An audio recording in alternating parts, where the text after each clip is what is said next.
Good morning and thanks for joining us. Holly Shields here for 𝐾𝐿 TV, live from Sydney, welcoming you all to another edition of Executive Corner Expert Talks, the show where we bring you industry leaders, successful business owners and market experts all under one roof to help you discover the latest economic insights. On today's show, we're joined by Mr. Andrew John Bennett, CEO of COG Financial Services. Welcome to the show, Andrew. It's a pleasure to have you with us. Good morning, Holly. Nice to be here. Great to have you on. So to kick things off, COG Financial Services is an amalgamation of various businesses delivering broker finance, aggregation, finance brokering and lending. Could you please give us an overview of how it all fits together? Yeah, so look, I guess there's a number of things here that sort of fit together and in parallel in many respects. So you've got customers, and mostly our customers are small, medium enterprises, SMEs, and wanting equipment. And equipment ranges from everything from a tradesman wanting a ute through to large trucking companies with fleets of prime movers and trailers, bulldozers, backhoes, excavators, commercial, industrial equipment like scissor lifts or cutting equipment. So any of that stuff that is used in the Australian economy that's tangible, we are a financier of it. So you have Australia's small, medium enterprises. When they want a loan, they go to a broker. Now, it's much like in mortgage world. If you want a home loan, you go to a mortgage broker. If you're an SME, you go to an asset finance broker. Basically, the business models work identically. The other thing is that we own a number of brokers, but we also own a number of aggregators. And the difference between a broker and an aggregator is an aggregator sits between the broker and a financier. And the aggregator provides IT support, compliance support, a whole lot of back office and administrative services that each of these little businesses need. So we own the biggest asset finance aggregators in Australia as well. So we own brokers and we own aggregators, and we also have a finance company as well called Westlawn. And what it does is it lends through our aggregator to our own brokers, but to other brokers as well. So we sit in that SME finance sector, and we're a key. Our ASX ticker code is COG because we believe we're the cog in the middle that drives all this activity around us. So we're like in the middle of the engine driving Australia's SME activity. Well, that actually makes perfect sense. Right. Good. It sounds like you well, the first person I've explained it to has understood it. Glad to hear that. It sounds like you actually fill all these roles that are necessary for these SMEs to get a hold of the assets they need. Yes, that's right. That's right. And look, as it is with mortgage broking or with insurance broking, these are big decisions and they're complex, and people want to sit down with somebody who understands their business, who is a trusted advisor. They actually want to have the involvement of a person in the process.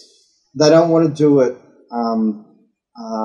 online. So we don't see, particularly in the mortgage world, you're starting to see the rise of these automated loan application systems.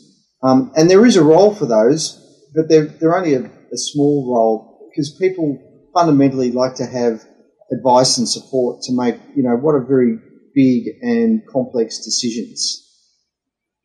Definitely. I can imagine that human component plays a big role for these people. Yes, it is. It is. And so an asset finance broker will see the financial statements and the tax returns and all the understanding of what the SME will do. And not only do we help them with their finance, but we're also now growing into insurance broking and other services that SMEs require. But it's that closeness that we have with our client and our engagement and understanding of their financial position, what sector they operate in, because, that we only have, they're only one client out of many, and we can see broader sector type trends, because we capture a lot of data and we provide a lot of insights back to our clients. Well, it's really good to hear. And to touch on the relationship with your clients, again, what are the exclusive benefits that you offer them? Well, if you talk about our clients being SMEs, so, we're talking about brokers and aggregators. The client for brokers is SMEs. The clients for aggregators are other brokers. But if we talk about brokers, what do we offer? We offer a detailed, we learn about their business, and then we have a panel of financiers that we mix and match, and we work out which loan, which financier, which set of terms and conditions are most suitable and appropriate for our individual particular customer. Now, I'd like to say that what we do is exclusively better. We are, between our broking and aggregation, we're circa 20% of the total market. We're the biggest individual player, but there are a number of other people who do, broadly the same thing as we do. We think we're the best at it because we've got the biggest and we've got the best systems. So I guess what we probably do better than anybody else because of our size and our scale is that we have a better system. So it means our brokers can submit loan applications to different financiers electronically much more quickly and efficiently.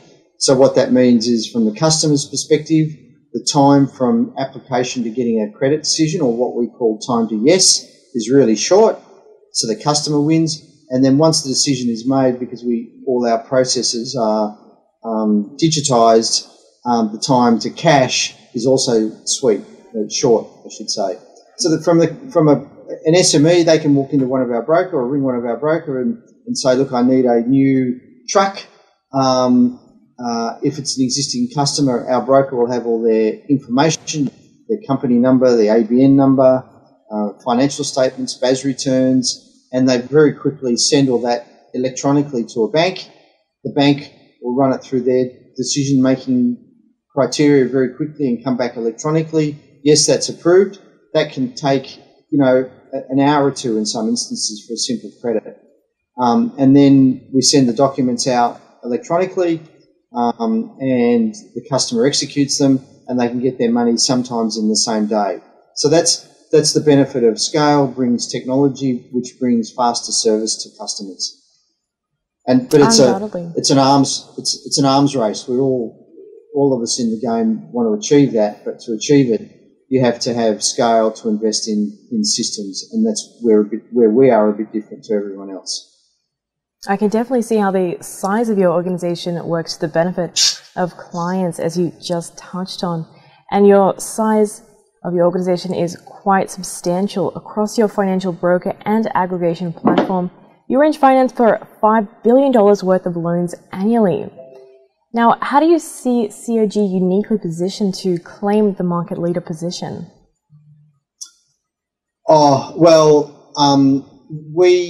are a relatively new business. We started 5 years ago, and we have on the ASX, our ASX ticker is COG, and we have bought through acquisition, in each of the states, the biggest asset finance broker, and then we've bought aggregators behind that as well. So we claim that title because there's nobody else out there who's obviously a competitor with our size and scale. You've got people in the mortgage market, people like Australian Finance Group, AFG is their ASX code. They're an aggregator and a lender, but they have a similar business model in that they're an aggregator, but they're in the residential mortgage space, so home loans. We do the same thing, but in a different vertical, if you like. So that's why we claim the title. The difficult thing in equipment finance is it's in comparison to size compared to the mortgage market, it's much smaller, and there's just not the data that gets published like it does in the mortgage market. So it's harder to work out who is the biggest and who is the smallest. I agree but there. I proclaim that we are the biggest, and nobody's, and I do it frequently, and nobody has contradicted me. Right. You mentioned the market for equipment financing, though, is rather small. Do you see that market expanding in the near future, perhaps thanks to our economic recovery? Yeah. Look, if you look at what's occurred through the COVID pandemic, you've seen that the government has very specifically targeted small business, trying to make it easier for small business to grow. And the reason they've done that is that small business in Australia is the big employer, and the government and therefore the Treasury and the RBA are all working together to stimulate growth in that sector because it employs people. And when COVID hit, we had this big drop off. The government has made lots of cheap money available to the banks, and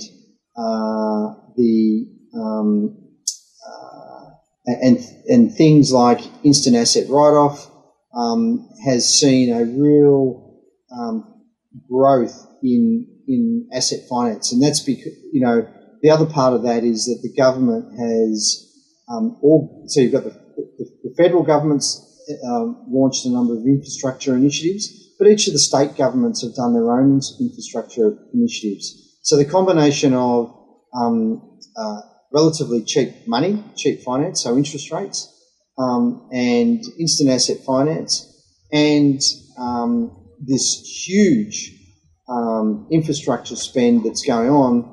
I mean, you don't sort of notice it in your day-to-day life where you go from home to work to the supermarket back again, but if you do a long road trip, you drive from Sydney to Brisbane, the new road that's dual carriageway all the way with these beautiful bridges and elevated expressways.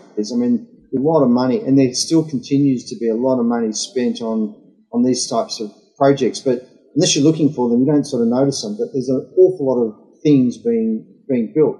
In Sydney, we've got the Badgerys Creek new airport. Talking of the road between, they're doing a bypass of Coffs Harbour. It's the only traffic lights between Sydney and Brisbane. It's going to go around Coffs Harbour. In Melbourne, they're doing the railway tunnels under the city. That's just to name one of 30 or 40 major infrastructure projects that's going on. And that filters out to small, medium enterprises. You get the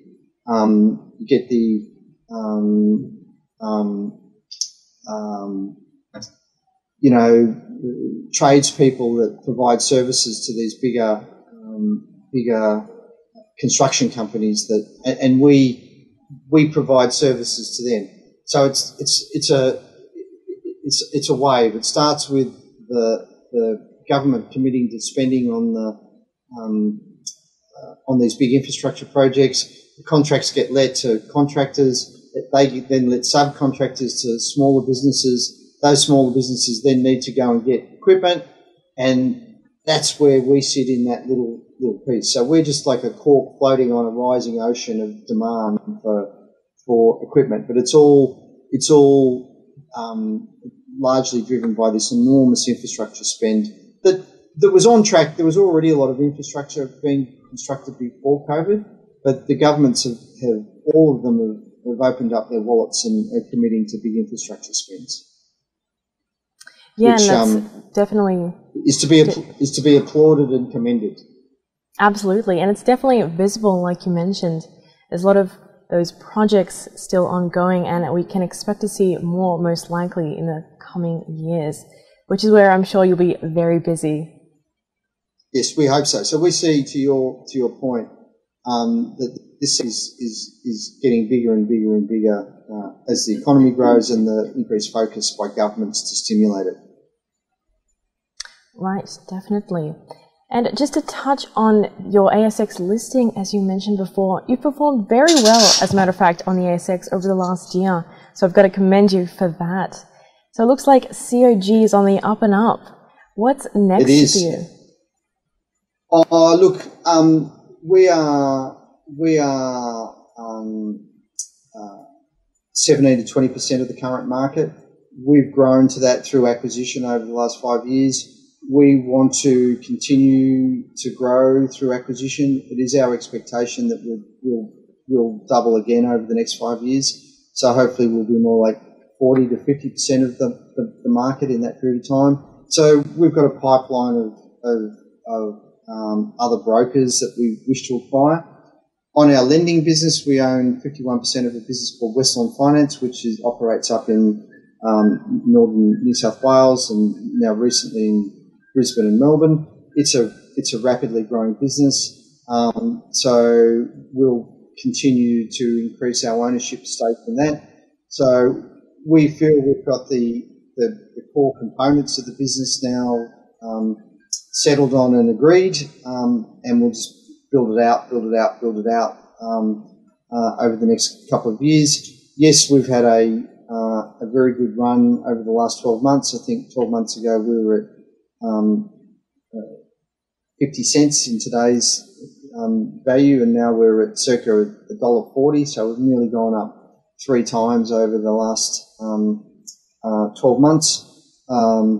I think if you look at our earnings and our share price, we still don't trade on a very high multiple. If you look at people who are doing something similar in the insurance broking space, if you look at companies like Steadfast, AUB and PSC, who do largely the same sort of thing but in insurance to SMEs, and bigger businesses, they trade on multiples, price earnings multiples of in the 20s, and sometimes even touching on 30, whereas COG is trading at more like 10. So we think on a relative basis, as more and more people understand what our business is, they'll understand that we should be valued more like a Steadfast or an AUB, and we should be trading on much higher multiples, which means that our share price should go up a lot from here. So definitely, you heard it here first, Holly. You should buy COG. Definitely, and yes, I can imagine we will expect to see that multiple increase, particularly if you reach your goal of doubling your market share. Yeah, and look at the moment, we are the only organisation in our little space that we're doing it. That's doing what we're doing. Like if you look at insurance and you look at AUB, Steadfast, and PSC, there are 3 companies that broadly do much the same thing with much the same business model. Whereas, so if you like that space, you've got 3 options to pick from. But in our asset finance space, there's really, on the ASX, there's really only the one option, and that's COG. Glad to hear that, and I'm sure our viewers will appreciate you sharing that as well. On that note, though, it is just about time to wrap up. Sorry, Andrew, we've got to cap this, but I've got to say thanks so much for joining us today. It's been so great to hear insights. My pleasure. Pleasure to have you on. Okay, and bye. See you. And thanks for your time as well, viewers. Stay tuned for more live market updates. As we say here, stay apprised and invest wise with 𝐊𝐚𝐥𝐤𝐘𝐿.